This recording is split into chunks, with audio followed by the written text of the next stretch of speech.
আচ্ছা, তুমি কি বাংলাদেশের মানুষকে ভালোবাসো না? আগের ভিডিওতে এইরকমই একটা কমেন্ট করেছে আকাশ, বলেছে আমি তোমার ভিডিও অনেকদিন থেকে দেখি, কমেন্ট করি, কিন্তু তুমি কখনোই আমার কোনো কমেন্ট ভিডিওতে তুলে ধরো না। তুমি কি বাংলাদেশের মানুষকে ভালোবাসো না? হ্যালো এভরিওয়ান, ডে 365 চ্যালেঞ্জের আজকে হলো ডে 58। সকালবেলা ঘুম থেকে উঠেই প্রথমে আমি বাসনগুলো মেজে নিলাম, আর তারপরে গেছিলাম ঘরদোর মোছামুছি করার জন্য।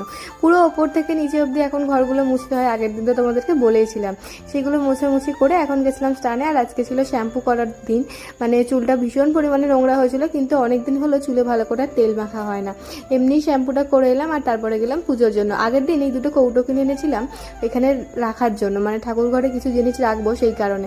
কৌটোগুলো এনে আগে ধুয়ে রাখলাম, আর তারপরে গেছিলাম ফুল তোলার জন্য। আজকে না গাছে প্রচুর সুন্দর সুন্দর জবা ফুল হয়েছিল, কি সুন্দর না জবা ফুলগুলো। আজকে অনেকগুলো বেশ ফুল ফুটেছিল, সমস্ত ফুলগুলো তুলে এনে এখন মাকে সাজিয়ে নিচ্ছিলাম, আর তারপরে দেবো মাকে খেতে।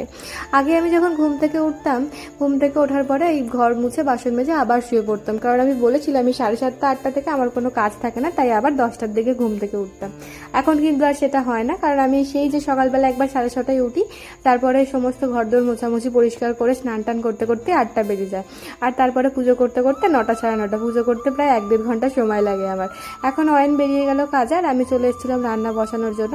দেখো মা এখানে সমস্ত আনাজগুলো আমাকে কেটে দিয়েছে, আমি এবার রান্নাটা বসিয়ে দিচ্ছিলাম। এখন কড়াই ঢ্যাঁড়স ভাজতে দিয়েছে, আর এইদিকে আমি হাঁড়িতে চালটা দিয়ে দিচ্ছিলাম। রান্না করতে করতে আগের দিনে ভেজানো চিয়া সিডসের জলটাও খেয়ে নিলাম। তার মধ্যে দেখলাম যে নিচে কিছু আওয়াজ হচ্ছে। মা আমাকে বলেই গেছিলো যে ভ্যানে করে বালি আসতে পারে, এলে এই জায়গাটা নাবিয়ে রাখবি।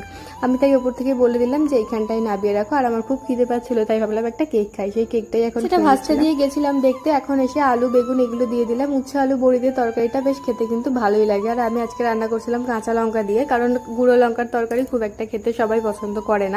আর এখন যেহেতু পুতুলগুলো এখানটাই রাখা হয় না, তাই বারবার নাবিয়ে জানলা খুলতে হয়, আবার জানলা দিতে হয়, একটু অসুবিধা হয়। এর মধ্যে অয়ন আবার ডাক দিল।